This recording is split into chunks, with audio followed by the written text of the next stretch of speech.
സുഗന്ധവാഹിനി അമ്മേ നിൻ സുതനെ വാഴ്ത്തുന്നു.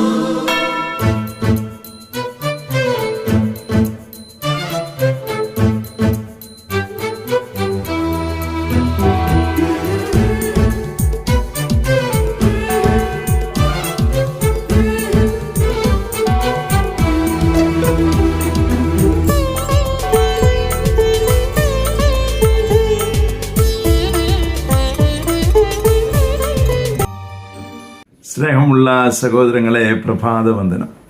സാത്താൻ വളരെ സൂത്രശാലിയാണ്.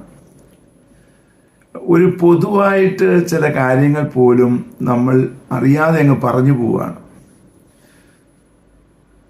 ഇന്നലെ അങ്ങനെ ഒരു സംഭവമുണ്ടായി.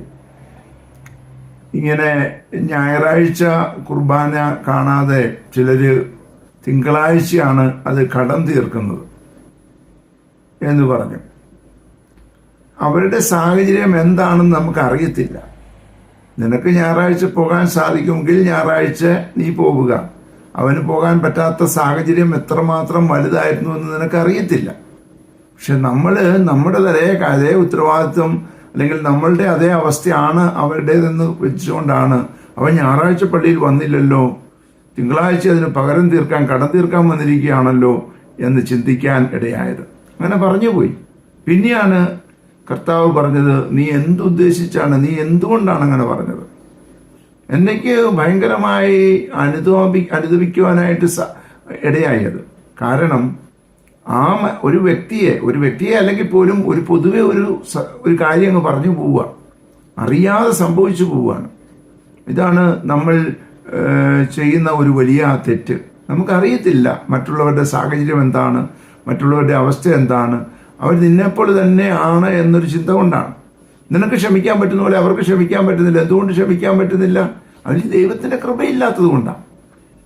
അത് മനസ്സിലാക്കുവാനായിട്ട് നമ്മൾ ശ്രമിക്കണം. അതുകൊണ്ട് ദൈവകൃപ കിട്ടിയിരിക്കുന്ന നീ ഒരാളെ പോലും വിമർശിക്കാൻ പാടില്ല. ഞാനതിനെ ഓർത്ത് അനുദപിച്ചുകൊണ്ടിരിക്കുകയാണ്. അത് കൺഫസ് ചെയ്യേണ്ട കാര്യമാണ്. അതുകൊണ്ടാണ് ഞാൻ പറഞ്ഞത്, ഈ സാത്താൻ വളരെ സൂത്രശാലിയാണ്. എപ്പോഴും ജാഗരൂകതയോടെ ഇരിക്കണം. എപ്പോഴാണ് യജമാനൻ വരുന്നതെന്ന് നമുക്ക് അറിയത്തില്ല. അതുകൊണ്ട് യജമാനൻ വരുമ്പോൾ തയ്യാറുള്ള മക്കളായി ഇരിക്കുവാൻ നമുക്ക് ആഗ്രഹിക്കാം. അതിനായി പ്രാർത്ഥിക്കാം.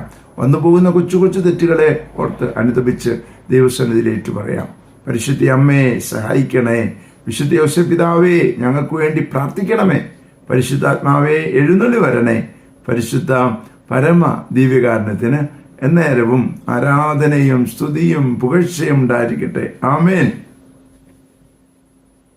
നമ്മുടെ കർത്താവായ യേശുക്രിസ്തുവിന്റെ കൃപയും പിതാവായ ദൈവത്തിന്റെ സ്നേഹവും പരിശുദ്ധാത്മാവിന്റെ സംസർഗവും സഹവാസവും സ്നേഹവും ശക്തിയും കൃപയും എല്ലാ അനുഗ്രഹങ്ങളും സമൃദ്ധമായി നിങ്ങൾ ഏവരോടും കൂടെ ഉണ്ടായിരിക്കട്ടെ, ഇപ്പോഴും എപ്പോഴും എന്നേക്കും. ആമേൻ. സുഗന്ധവാഹിനി അമ്മേ നിൻ സുതനെ വാഴ്ത്തുന്നു.